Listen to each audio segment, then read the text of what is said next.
Hello friends, welcome to my YouTube channel online learning website GK में हिंदी में हम लोग बात कर रहे हैं आज राष्ट्रभाषा आंदोलन के बारे में और संबंधित व्यक्तित्व।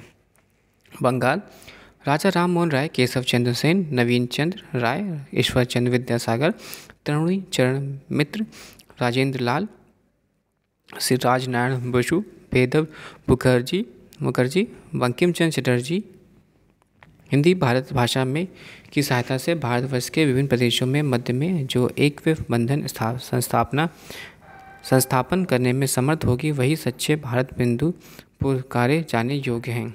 सुभाष चंद्र बोस, अगर आज हिंदी भाषा मान ली गई है तो वह इसलिए नहीं कि वह किसी प्रांत विशेष की भाषा है, बल्कि इसलिए कि वह अपनी सरलता, व्यापकता और क्षमता के कारण सारे देश की भाषा हो सकती है। रविन्द्रनाथ टैगोर, यदि हम प्रत्येक भारतीय के नैसर्गिक अधिकारों के सिद्धांत को स्वीकार करते हैं तो हमें राष्ट्रभाषा के रूप में उस भाषा को स्वीकार करना चाहिए जो देश के सबसे बड़े भूभाग में बोली जाती है और जिसे स्वीकार करने की सिफारिश महात्मा गांधी ने हम लोगों से की है।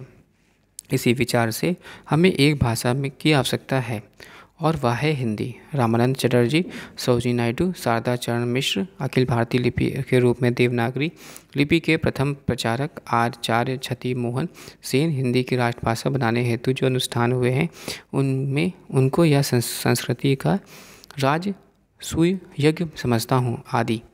महाराष्ट्र, बाल गंगाधर तिलक, यह आंदोलन उत्तर भारत में केवल एक सर्वमान्य लिपि के प्रचार के लिए नहीं है, या तो उस आंदोलन का एक अंग है जिसमें राष्ट्रीय आंदोलन कहूँगा और जिसका उद्देश्य समस्त भारतवर्ष के लिए एक राष्ट्रीय भाषा की स्थापना करना होगा, क्योंकि सबके लिए समान भाषा राष्ट्रीयता का महत्वपूर्ण अंग है। अतः यदि आप किसी राष्ट्र के लोगों का एक दूसरे के निकट लाना चाहे तो सबके लिए समान भाषा से बढ़कर सशक्त अन्य कोई बल नहीं है। NC Kelkar, doctor Bhandarkar, VD Savarkar, Gopal Krishna Gokhale, Gadgil, काका कालेकर आदि। पंजाब, लाला लाजपत राय, श्रद्धाराम फिलोरी आदि। गुजरात, दयानंद सरस्वती, महात्मा गांधी, वल्लभ भाई पटेल, कन्हैया लाल, मणिकाल, KM मुंशी। हिंदी राष्ट्रभाषा बनाना है नहीं, वह तो है ही आदि। दक्षिण भारत, C राजगोपालाचार्य, T विजय राघवाचार्य। हिंदुस्तान के सभी जीवित और प्रचलित भाषाओं में से मुझे हिंदी ही राष्ट्रभाषा बनने के लिए सबसे अधिक योग्य दिख पड़ती है। CV रामास्वामी अय्यर, देश के विभिन्न भागों में निवासियों के व्यवहार के लिए सर्वसुगम और व्यापक तथा एकता स्थापित करने के लिए साधन के रूप में हिंदी का ज्ञान आवश्यक है। अनंत श्याम नगर आयंकर, हिंदी में ही उत्तर और दक्षिण में जोड़ने वाली समर्थ भाषा है। S निजी लिंगप्पा, दक्षिण की भाषाओं में संस्कृत में से बहुत कुछ लेन देन किया है। दक्षिण इसलिए उसी परंपरा में आई हुई हिंदी बड़ी सरलता से राष्ट्रभाषा होने लायक है। रंगनाथ रामचंद्र दिवाकर, जो राष्ट्र प्रेमी है उसे राष्ट्रभाषा प्रेमी होना चाहिए। KT भासब, R Venkataram Shastri, N Sundariya आदि। अन्य, मदन मोहन मालवीय, पुरुषोत्तम दास टंडन। उपनाम, हिंदी का प्रहरी, कथन मैं हिंदी का हूँ और हिंदी मेरी है, राजेंद्र प्रसाद, सेठ गोविंद दास आदि। महात्मा गांधी के भाषा संबंधी विचार। पहला, करोड़ों लोगों ने अंग्रेजी की शिक्षा देने वाले उन्हें गुलामी में डालने जैसा है।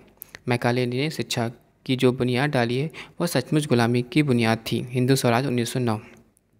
दूसरा, अंग्रेजी भाषा भारत हमारे राष्ट्र के पाँव में बीड़ी बनकर पड़ी हुई है, अर्थात भारतीय विद्यार्थियों को अंग्रेजी के मार्फत ज्ञान अर्जित करने में पर कम से कम 6 वर्ष अधिक बर्बाद करने पड़ते हैं। यदि हमें एक विदेशी भाषा का अधिकार पाने के लिए जीवन के अमूल्य वर्ष लगाने पड़े तो फिर क्या और क्या हो सकता है। 1914, जिस भाषा में तुलसीदास जैसे कवि ने कविता की और अत्यंत पवित्र और उसके सामने कोई भाषा ठहर नहीं सकती। 1916, हिंदी में ही हिंदुस्तान के शिक्षित समुदाय की सामान्य भाषा हो सकती है और यही बात निर्विवाद सिद्ध है। जिस स्थान को अंग्रेजी भाषा आजकल लेने का प्रयत्न कर रही है और जिसे लेना उसके लिए असंभव है, वही स्थान हिंदी को मिलना चाहिए, क्योंकि हिंदी का उस पर पूर्ण अधिकार है। यह स्थान अंग्रेजी का नहीं मिल सकता, क्योंकि यह विदेशी भाषा है और हमारे लिए एक बड़ी कठिन है। 1917 हिंदी भाषा वह भाषा है जिसको इस उत्तर में हिंदू व मुसलमान बोलते हैं, जो नागरी और फारसी लिपि में लिखी जाती है। यह एक हिंदी एकदम संस्कृतमयी नहीं है और ना ही एकदम फारसी शब्दों से लदी है। 1918 हिंदी और उर्दू नदियों और हिंदुस्तान सागर हिंदी और उर्दू दोनों में आपस में झगड़ा नहीं करना चाहिए। दोनों का मुकाबला तो अंग्रेजी से है। अंग्रेजी के व्याह मोह से पिंड छुड़ाना स्वराज का एक अनिवार्य अंग है।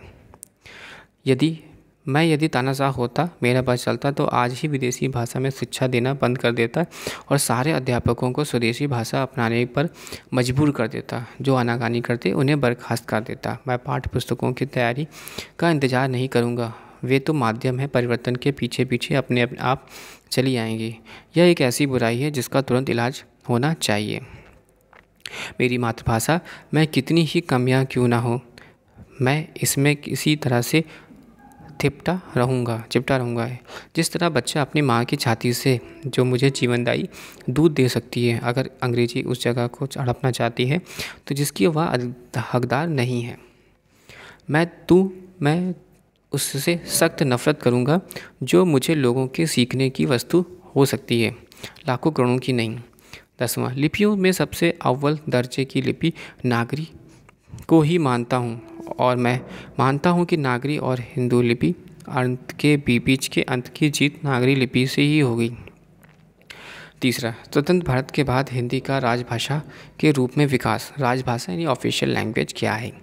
राजभाषा का शाब्दिक अर्थ है राजकाज की भाषा। जो भाषा देश के राजकीय कार्यों में प्रयुक्त होती है वह राजभाषा कहलाती है। राजाओं नवाबों के ज़माने में इसे दरबारी भाषा भी कहा जाता है। राजभाषा सरकारी कामकाज चलाने की आवश्यकता की उपज होती है। स्वशासन आने के पश्चात राजभाषा की आवश्यकता होती है। प्रायः राष्ट्रभाषा ही स्वशासन आने के पश्चात राजभाषा बन जाती है। भारत में भी राष्ट्रभाषा हिंदी को राजभाषा का दर्जा प्राप्त हुआ। 4, राजभाषा एक संवैधानिक शब्द है। हिंदी को 14 सितंबर 1949 को संवैधानिक रूप में राजभाषा घोषित किया गया। इसलिए प्रत्येक वर्ष 14 सितंबर को हिंदी दिवस के रूप में मनाया जाता है। राजभाषा देश को अपनी प्रशासनिक लक्ष्यों के द्वारा ही राजनीतिक आर्थिक इकाई में जोड़ने का काम करती है, अर्थात राजभाषा की प्राथमिक शर्त राजनीतिक प्रशासनिक एकता कायम करना है।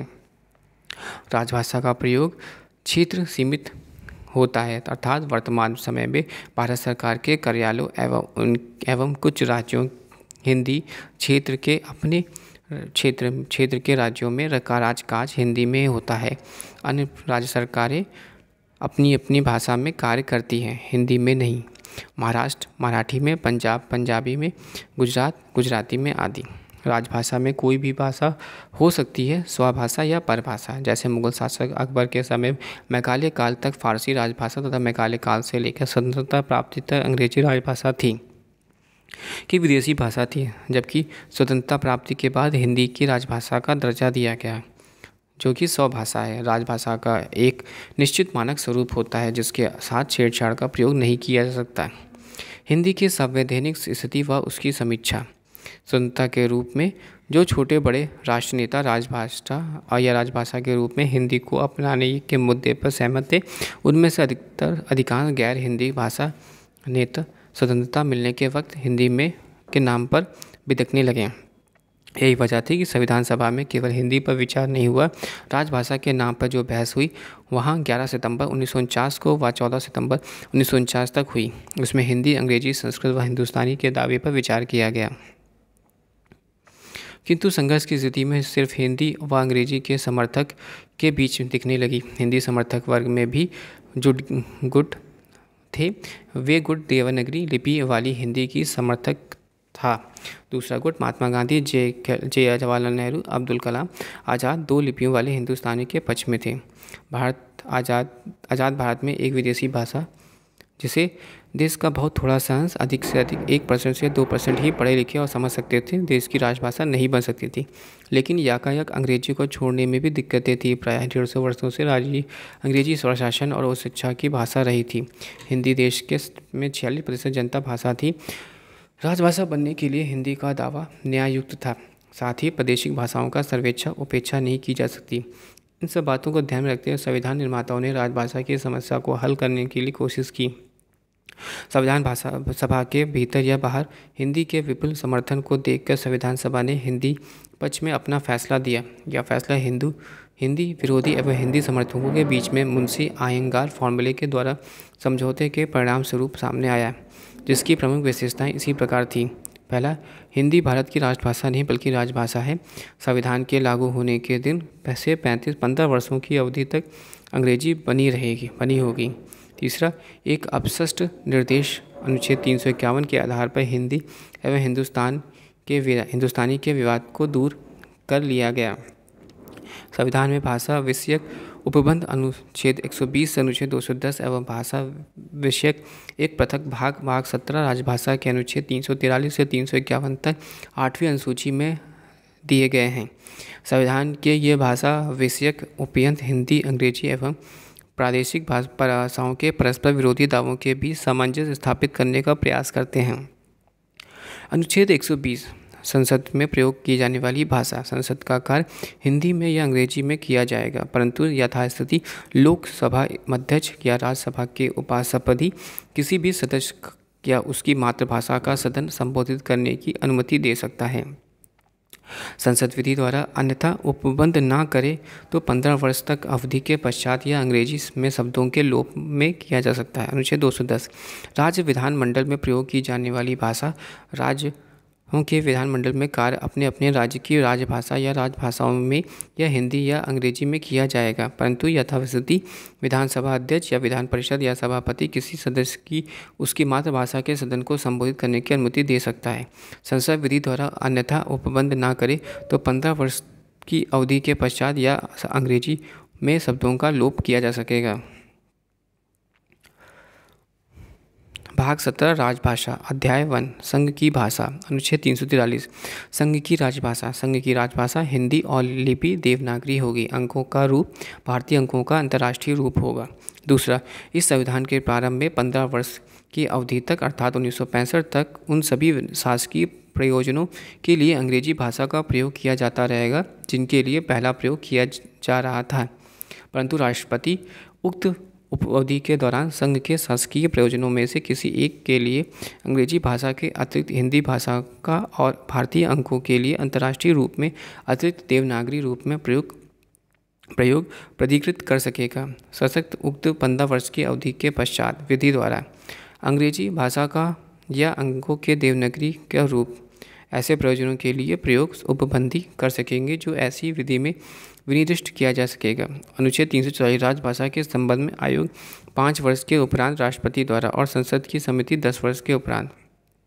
अध्याय 2 प्रादेशिक भाषाएं। अनुच्छेद 345 राज्य की राजभाषा या राजभाषाएं। प्रादेशिक भाषा या भाषाएं हिंदी ऐसी व्यवस्था होने तक अंग्रेजी का प्रयोग जारी। अनुच्छेद 346 एक राज्य और दूसरे राज्य के बीच या किसी राज्य या और संघर्ष और संघ के बीच पात्रता की राजभाषा संघ द्वारा तत्समय प्राधिकृत भाषा और आपसी करार होने पर दो राज्यों के बीच हिंदी। अनुच्छेद 347 किसी राज्य की जनसंख्या के किसी अनुभाग द्वारा बोली जाने वाली भाषा के संबंध में विशेष उपबंध। अध्याय 3 SC SC आदि की भाषा। अनुच्छेद 348 में SC और HC के में संसद व राज्य विधान मंडल के विधेयकों अधिनियमों आदि के लिए प्रयोग की जाने वाली भाषा उपबंध होने तक अंग्रेजी जारी। अनुच्छेद 349 भाषा के संबंधित कुछ विधियाँ अधिनियमित करने के लिए विशेष प्रक्रिया। राजभाषा संबंधी कोई भी विधेयक राष्ट्रपति की पूर्व मंजूरी के बिना पेश नहीं की जा सकती और राष्ट्रपति भी आयोग की सिफारिशों पर विचार करने के बाद ही मंजूरी दे सकता है। अध्याय 4 विशेष निर्देश। अनुच्छेद 350 व्यवस्था के निवारण के लिए अभिवर्धन में प्रयोग की जाने वाली भाषा किसी भी भाषा में भाषाई अल्पसंख्यक वर्गों के लिए प्राथमिक स्तर पर मातृभाषा की शिक्षा की सुविधाएं। भाषाई अल्पसंख्यक वर्गों के लिए विशेष अधिकारी की नियुक्ति राष्ट्रपति द्वारा। अनुच्छेद 351 हिंदी के विकास के लिए निर्देश। संघ का यह कर्तव्य होगा कि वह हिंदी भाषा का प्रसार बढ़ाए, उसका विकास करे, जिससे वह भारत की सामाजिक संस्कृति में सभी तत्वों के अभिव्यक्ति का माध्यम बन सके और उसकी प्रगति में हस्तक्षेप किए बिना हिंदुस्तानी में और 8वीं अनुसूची के विनिर्दिष्ट भारत की अन्य भाषाओं में प्रयुक्त रूप से शैली व पदावली का आत्मसात करते हुए जहाँ आवश्यक या वांछनीय हो वहाँ उसके शब्द भंडार के मुख्य संस्कृत से और गौणता अन्य भाषाओं के शब्द ग्रहण करते हुए उसकी समृद्धि सुनिश्चित करें। 8वीं अनुसूची भाषाएं। 8वीं अनुसूची में संविधान द्वारा मान्यता प्राप्त 22 प्रादेशिक भाषाओं का उल्लेख है। इसी अनुसूची में भारत में 14 भाषाएं, पहला असमिया, दूसरा बंगला, तीसरा गुजराती, चौथा हिंदी, पांचवा कन्नड़, छठा कश्मीरी, सातवां मलयालम, आठवां मराठी, नवा उड़िया, 10वां पंजाबी, 11वां संस्कृत, 12वां तमिल, 13वां तेलुगु, 14वां उर्दू थी। बाद में सिंधी को 21वां संशोधन 1967 ईस्वी में, तत्पश्चात कोंकणी, मणिपुरी, नेपाली को 71वां संशोधन 1992 में शामिल किया, जिसकी संख्या 18 हो गई। तदुपरांत बोडो, डोगरी, मैथिली, संथाली को 92वें संशोधन 2003 में शामिल किया गया और इस प्रकार अनुसूची में 22 भाषाएं हो गई। दोस्तों thanks for watching and sharing. Description box में दोस्तों बुक का लिंक है, आप वहाँ से परचेज कर सकते हैं, साथ ही साथ मेरे टेलीग्राम चैनल भी ज्वाइन कर सकते हैं। Thanks for watching and sharing.